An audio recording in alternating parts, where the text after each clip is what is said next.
Welcome to page 21 in Excel packet number 4. This is a continuation of page 20, and we're going to graph each card collection on the coordinate plane below. Let's take a look at Seth's card collection.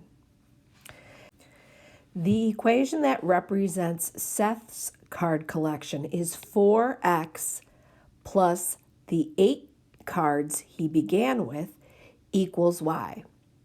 That means his slope, or his m value, is 4, but written as a ratio, it's 4 cards per every 1 week. That means up 4 to the right one. And his b value, or his y-intercept, happens to be 8. We also call this the initial start value. Let's take a look at Matt's equation. His slope is 2. So m equals 2. As a ratio, it's 2 over 1.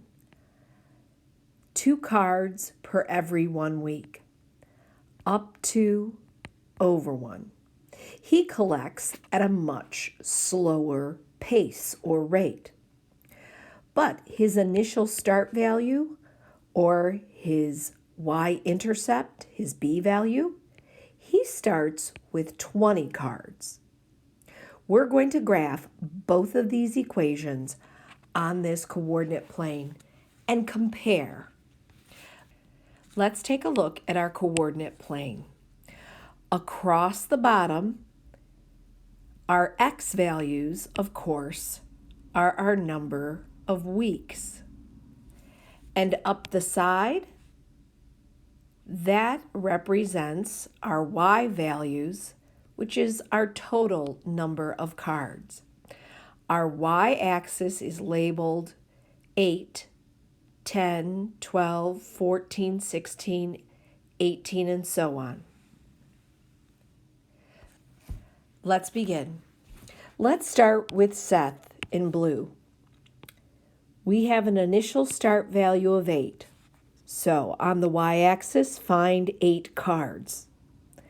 Then we're going to rise 4 and run 1. Now remember, that's up 4 cards. So 8 plus 4 means go up 12 cards over 1 week and make a dot. Again, from 12, we have to add 4 cards, up 4 cards to 16, and over 1 week. So even though it says we're going up 4, each block represents 2 cards, so we're only climbing 2 blocks. From 16, if we add 4, we go to 20. Up 4 cards, over 1. And the pattern continues. And we would like to represent Seth's collection with a blue line. When you're ready, draw a line through all the points and label it with the equation and Seth's name. Now, let's plot Matt's equation. If you need a bit more time, pause the video and graph the line to represent Seth's collection. Let's begin with Matt.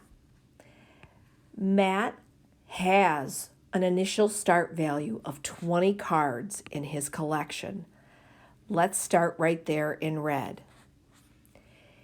He's going to add 2 cards per every 1 week.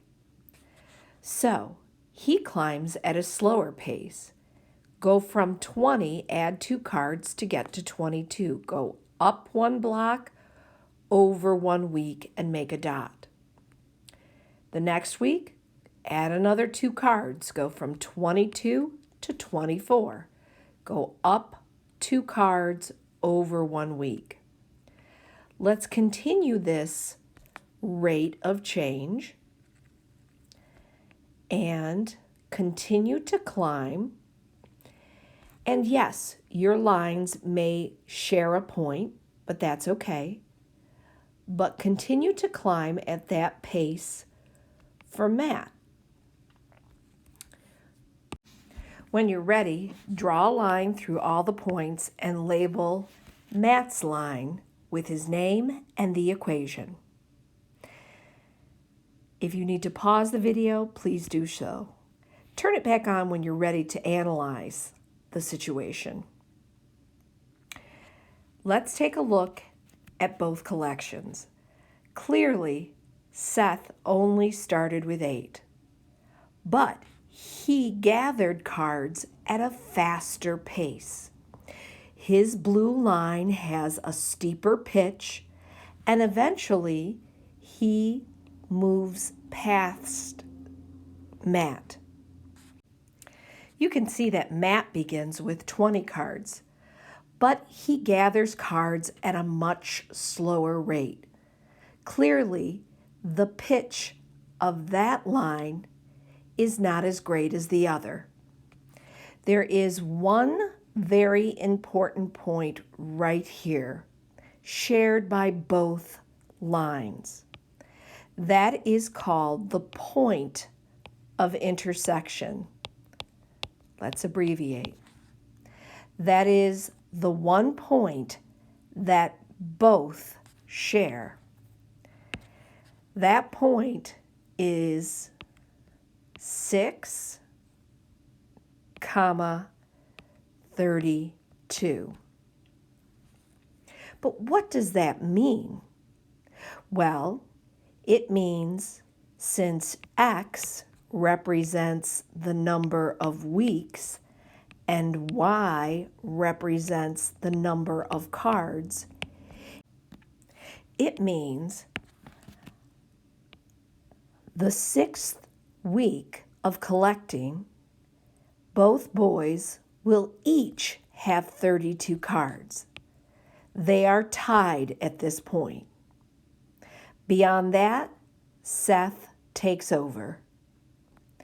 This is the shared POI, or the point of intersection. That's the answer to the last question on page 20. This concludes page 21.